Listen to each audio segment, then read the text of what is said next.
Hello everybody, this is Spirelli and welcome back to Astrologaster, where... we just told the lady that her husband is not dying. Or we told her something else, but we didn't reveal that he was dying at least, so... For once, we didn't share the knowledge that we had. Let's see how that will work out. Hear ye! Traitor loses head after losing mind! Earl of Essex gets the chop for treason! Hear ye!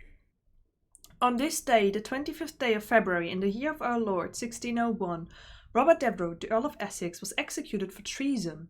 The execution follows yesterday's trial, in which he was found guilty of leading a failed plot against the realm. Formerly a favourite of both Her Majesty and the London public, the Earl's surprising betrayal of both Queen and the country has shocked the nation. I advised him against that and he wouldn't listen to me. If you try to argue with her, you will have no luck. She'll twist and turn your logic till your reason comes unstuck. Chastise Mary who you like, she will not give up. Will not give up. I wonder what word could have rhymed with luck and unstuck. But fa la la la la is probably a good one. Well met, Mistress Payne. How fare you this day? Most well indeed, sir, for I am just come from taking my niece on an outing to Tower Hill. 'Twas to see the execution of the traitor Robert Devereux. Ah, yes, Lord Devereux. What a tragic end to a promising career. And such a lovely beheading they gave us. My niece and I very much enjoy the hangings at Tyburn, but a beheading is so much more elegant, is it not?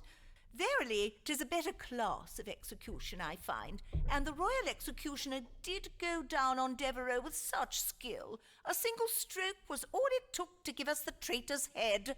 Aye, 'tis true the royal executioner gives excellent... But I have no time to tarry here and gossip with you, Dr. Forman. I am come on a matter of great concern. And what is this new matter that concerns you? 'Tis that England is filling up with foreigners. Indeed, 'tis been going on for so many years now that in London 'tis rare to hear anyone discoursing in the English tongue any more. The city is crawling with continentals. Ah, then I take it you do not enjoy your visits to the City of London.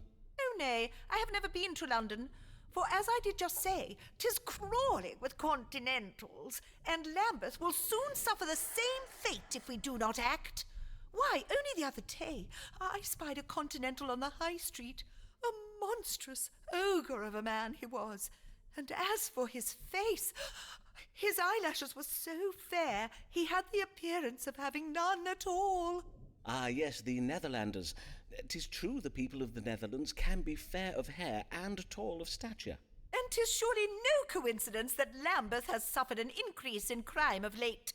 We do not feel safe, Dr. Forman. Every night we ladies of Fore Street do shiver in our beds at the thought of these frighteningly large men. I do not doubt it, madam. Now, let us see whether the stars might allay or confirm your fears. Should the residents of Lambeth be concerned about an influx of continentals? Times never change, do they? Everything's just the same. What can we say about the continentals? Some continentals are lying about why they are in Lambeth. They come here to rob Lambeth residents of our household possessions. We must not be deceived. Yeah, I will not tell you that. Lambeth residents' relationship with the continental immigration is in danger of turning violent. Ideally lies with our domestic concerns, which should take priority. Shut up. Or our queen has been waging war on the continent. Unpleasantness in the name of religion has caused death and destruction. The residents of Lambeth are being somewhat hypocritical. The stars advise countering this hypocrisy. Continental immigration will enrich England's legacy with culture and innovation. Youth who have lost their sense of discipline are involved. I like the first part of it, not the second part. Also, who are the English to talk about other people coming to our country? How dare they? I like that it will enrich the legacy. I don't understand. Youth who have lost their sense of discipline are involved. Or the Queen has been waging war in the name of religion. So the residents of Lambeth are somewhat hypocritical. Will it enrich our culture? I don't know. I'll go where there's been... But she'll twist my words. If I say, like, there's been bad stuff done in the name of religion, she'll look fondly upon those things, won't she? So... I do want to tell them they're being hypocritical. Do something about it. Madam, know you that many of these Continentals are Protestant refugees who are come to our shores fleeing Catholic violence? Aye.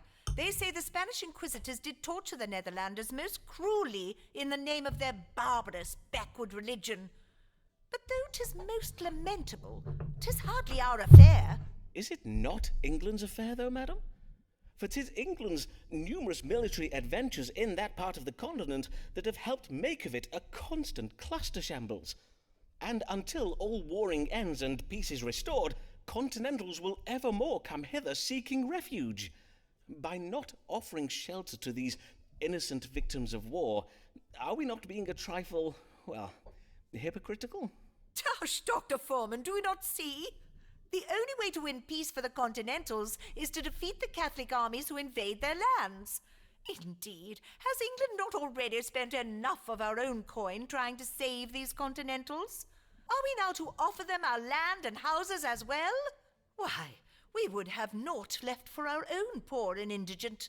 But, madam... Verily, 'tis not right to expect the residents of Lambeth to bear such burdens. 'Tis neither fit nor proper.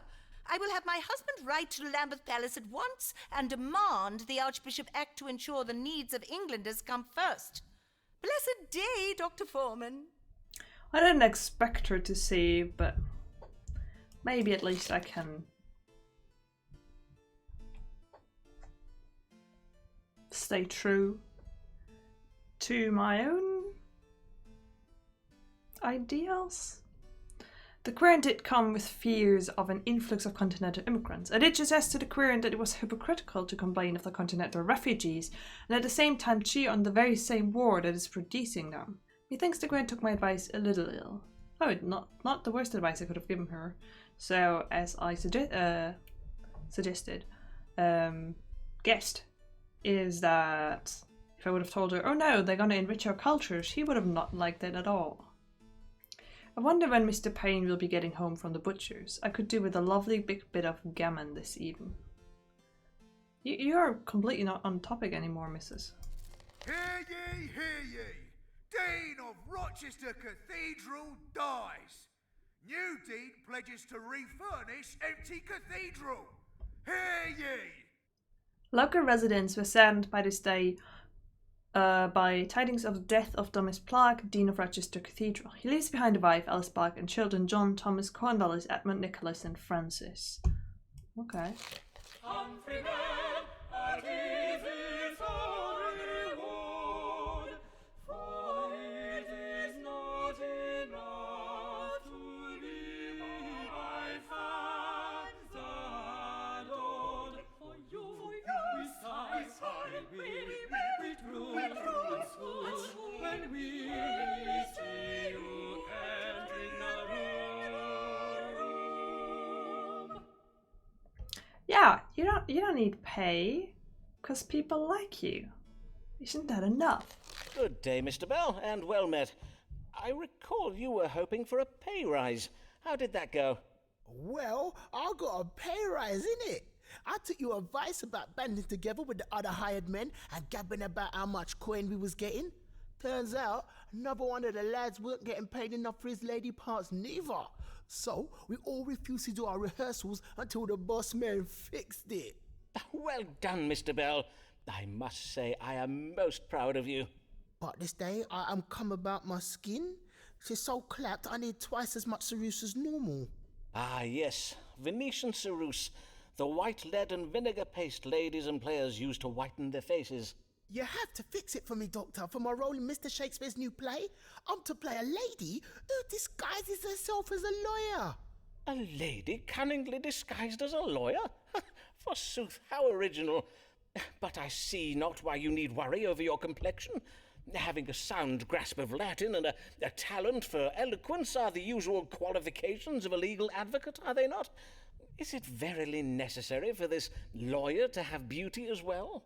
Well, Mr. Burbage seems to think so. These are enlightened times, and we must have confidence in our audience that they will accept, even welcome, the notion of a lady of learning, as long as she be lovely enough to lie with. I see.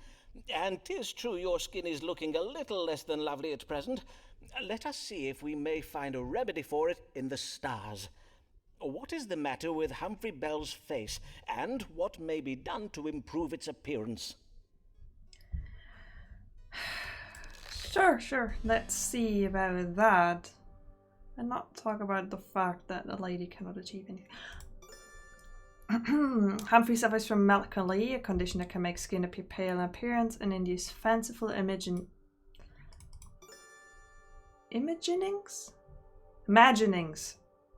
in the mind. Humphrey suffers from distemperature of the liver occasioned by some kind of poison. Humphrey's troubled with ugliness. This suggests the illness will get worse before it gets better. Ugliness is not an illness. So, is he being poisoned? Who would poison him and why?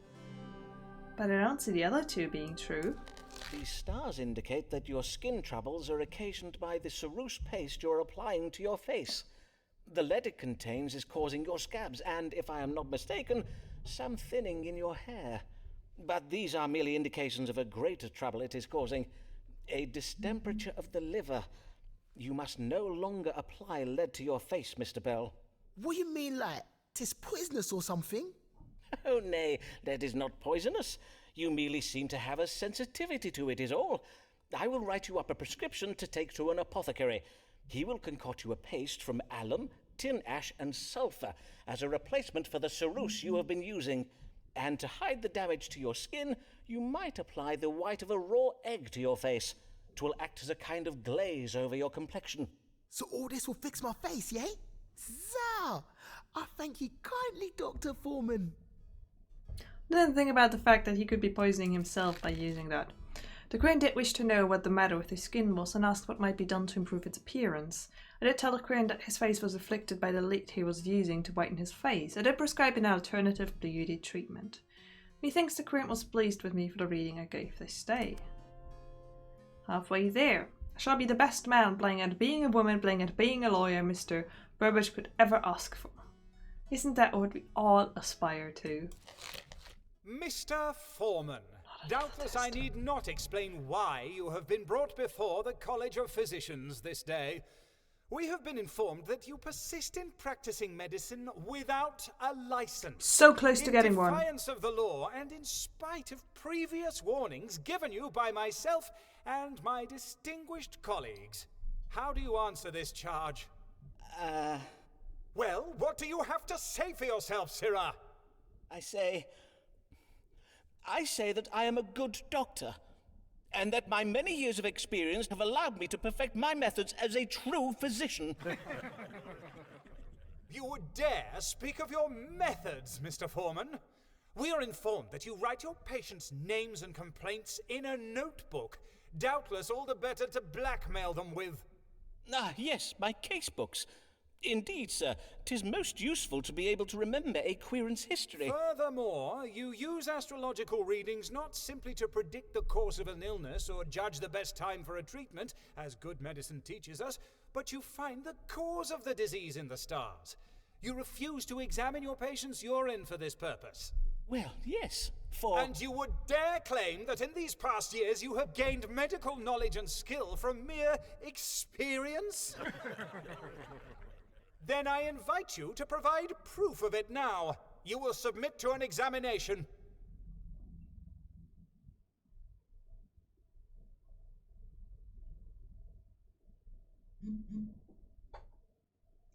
I had to do this before, and my take from that was, oh, I should apparently look at these. And the result of that was that I just continued without looking at what does. So I hope that it's not a fail state if I fail again.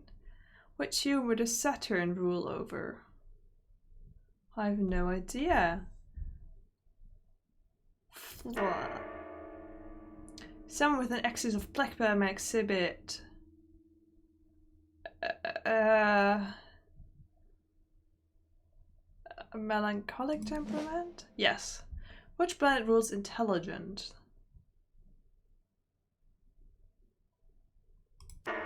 Not Venus. Which zodiac rules the head? Gemini? No. Silence! Simon Forman, you have failed this examination, and thereby have proved yourself unfit to practice medicine. Remove this charlatan, this carnival quack from my sight! What, again? I demand to speak with my legal counsel. You will regret this! Can I continue though? Because, look, 1, 2, 3, 4, 5, 6. 6 people like me. 2 more and I have all my letters of recommendation. So it was with shock and distress that I did learn of your current situation. But worry not, Dr. Forman, for you will be freed from jail this very day. But my husband, Lord Dyer, exerted his influence on your behalf. But I must warn you that the College of Physicians cannot be obstructed for long, and that you verily ought to produce a medical license. Your current and most assured friend, Lady Emma Dyer.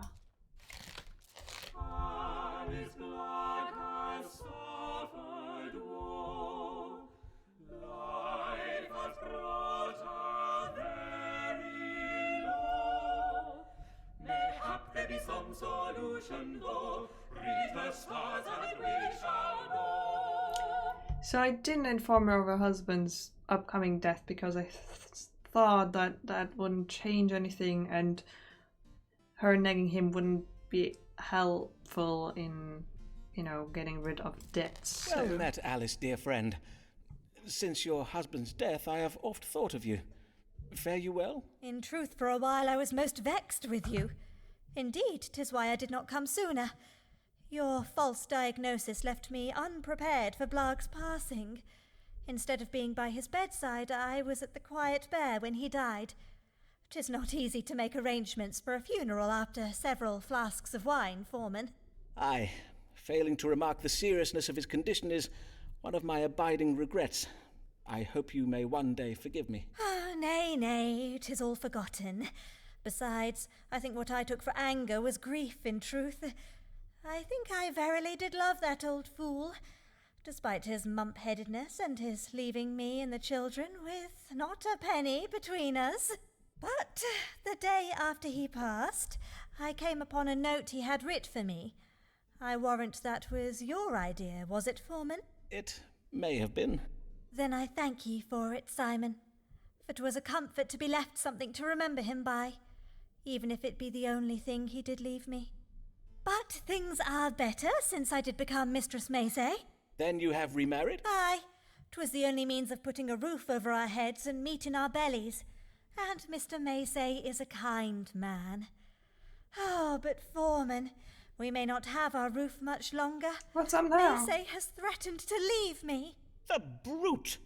Well, to be fair, I suppose I did fail to apprise him of the full extent of Blag's debts, which are, as you know, not inconsiderable. But what am I to do about it now? Ah, yes, of course.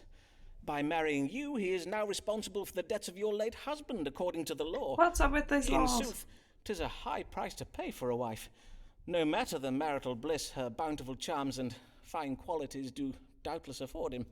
Ah, save it for another day, Forman. 'Tis not your chub-brained flattery I am come for. 'Tis your counsel. Then let us see if the stars may offer a solution. How may Alice Macy prevent her husband petitioning for a divorce? Well, I hope that I can help her. Mr. Macy feels nervous about being burdened with Thomas Black's debts and angry towards Alice as a result. A family trip might turn things around. Okay, or God is punishing the deceased Thomas Black by visiting the evil sins of the father upon his widow and children. Thomas Black's legacy is the debt he has burdened his widow with. Alice must be realistic and temper her hopes. That's not a solution. Try the family trip. Alas, you have little hope of calming your new husband's feelings about your late husband's debts. But the stars suggest that your family might go abroad, and thus put yourself out of the reach of Blag's creditors. You must do this without delay. Go abroad? You mean where foreigners live? You gotta be the Aye. foreigner. My chart also suggests that you find some creative solution to ensure your husband's cooperation in such a project. Has he ever expressed an interest in the New World colonies? Or perchance you might suggest an extended tour of Roman antiquities? Nay, but I will put my mind to it. But if we do go abroad, this is doubtless the last time I shall ever see you, Forman. Well, that is that it is, isn't it? And I don't think we're gonna get a letter from you. The Querent did wish to know how she might prevent her new husband, Mr. Mercy, from divorcing her over Thomas Black's debt. I did suggest the Querent think of a reason for the family to move abroad, where they would find themselves beyond the reach of Black's creditors. Methinks the Querent was pleased with me for the reading I gave this day, Coitus post consultio. Which is nice and all, but I would have needed this letter, actually. Come on, Alice, you can do it. Macy was chump-headed enough to marry you, so you may he'll go abroad with you as well. Hear ye, hear ye. Nation mourns death of beloved Queen. King James of Scotland tipped to succeed to the English throne. Hear ye. All England is in mourning as news spread of the death of our beloved sovereign, Queen Elizabeth Tudor, often referred to as Good Queen Bess by her subjects, expired of natural causes on this day, the 24th day of March, the year of our Lord, 1603. Though Her Majesty left no heir, nor named a successor, her cousin and nearest blood relative, 57-year-old James Stuart, King of Scotland, is rumoured to be travelling down from Edinburgh to be crowned King of England later this week. Humphrey Bell, you must not take so ill, for though your beauty does fade, we do adore you still. Our eyes are so wide, our thoughts so unrefined, at the sight of your shapely behind. So yeah, there's years passing. The first message that we read at this time was in 1601, this one is 1603. So there's years passing between these visits from people. So yeah, he's getting older and thus is struck with ugliness. Good day, Mr. Bell. Oh, I must congratulate you on your performance of the comely lady lawyer in The Merchant of Venice. And methinks your skin is much improved. 'Tis verily glowing. Aye, Dr. Forman. Changing my lead paste for sulphur worked very well. Mistress Burbage says I now look a picture of beauty. Did she now? Forsooth, 'tis well to hear the troubles with your skin are resolved. Now, what is it you come for this day? Mr. Shakespeare has written a new play, and I need to look younger if I'm to get a good part in it. 'Tis about an ancient Roman general called Titus Andronicus. I wish to play the role of his comely mother, the Lady Tamara. You need to look younger in order to play a man's mother, you say. But according to my casebook, why, sir, you are not yet 25 years of age. Aye, sir, indeed. 'Tis but the business of playing, though, innit? At least, according to Mr. Burbage, he was well vexed when I pointed out how the man played Titus is near as old as I am. If the stage is not to your liking, Mr. Bell, I invite you to seek employment elsewhere. All right, then. Let us see what the stars advise. What can be done to make my querent Humphrey Bell appear younger? Well, that's not so easy. Humphrey must undergo a transformation to repair the damage Time's legacy has wrought. Okay, Pluto is advised for transformation. Good angels have bestowed upon Humphrey the talent of artistry, which you can use to improve the appearance of his face. Mercury is creativity. I don't know how I'm supposed to, remember these. This advice that sometimes something refined. Come again. This advises that something refined that has been obtained from a foreign country can help him appear younger, but there's cruelty involved. Venus domicile in Taurus, Superman's refinement. Uranus falling into Earth's device cruelty. Oh god. I'll not be able to remember those for the tests. It's God's will that Humphrey embraces his masculinity as he matures. Humphrey is out of touch with reality. He cannot reverse the aging process and look younger. Humphrey's pluses are impossible to place, and Humphrey should be pessimistic about his ability to reverse the aging process. So it's like, it's not possible, get on with it. Do this, it will work, but it's cruel. Or a transformation to repair the damage Time's legacy has wrought? But what kind of transformation? It doesn't rightly say what should be done, does it now? I don't know. I feel like this could be taken very ill right now, where Talum's like, maybe it's time to accept that you'll be getting older and you will not be playing fair ladies anymore. But maybe in the long term he will benefit from that. What you ask is quite impossible, Mr. Bell.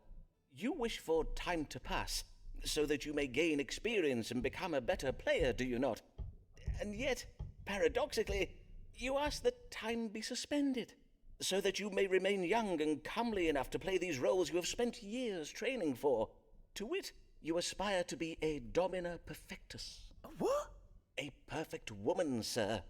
But have you not considered the option available to you? That of being a homo mediocris? What now? A mediocre man. In the guise of a mediocre man, you would doubtless excel. Indeed, for every lady role in Mr. Shakespeare's plays, are there not roles for 20 men? And to be sure, growing older would not shorten your career. For a man can play all kinds of roles at almost any age. Hero, lover, grandfather, oft all at the same time. But how am I to convince Mr. Shakespeare and the other sharers to start giving me man parts? Have the company begin seeing you as a man, Mr. Bell. Grow yourself a beard and break wind with abandon. Fill the hours you save on beauty treatments by joining your fellow players on outings to bear-baiting pits and alehouses. I will not let you down, Dr. Forman. I will make myself so manly, Mr. Shakespeare will be begging me to take his man parts. He took it so well that now I'm a bit concerned that this is not the good advice in the long term. The Querent decided to know what he might do to appear younger. I did advise the Querent to elide the need to look young by switching to male roles. Methinks the Querent was pleased with me for the reading I gave this day. It's going to be back 2 more times. We could totally do this if this isn't reversed. That bear biting though, I ain't gonna watch some poor old bear. Oh, bear biting. I ain't gonna watch some poor old bear get attacked by a bunch of ducks in it. I wouldn't do that as well. I wouldn't look at that as manly either. Yeah. I think this is some good advice and I'm gonna leave it at this. Because just, you know, watch some old bear get attacked by a bunch of dogs and you'll get to play the man parts and plays. I don't know how theatre works, but if that's a prerequisite, I don't know what it is today. I don't have words. I'll be back soon with more, and hopefully we'll be able to talk again. See you then.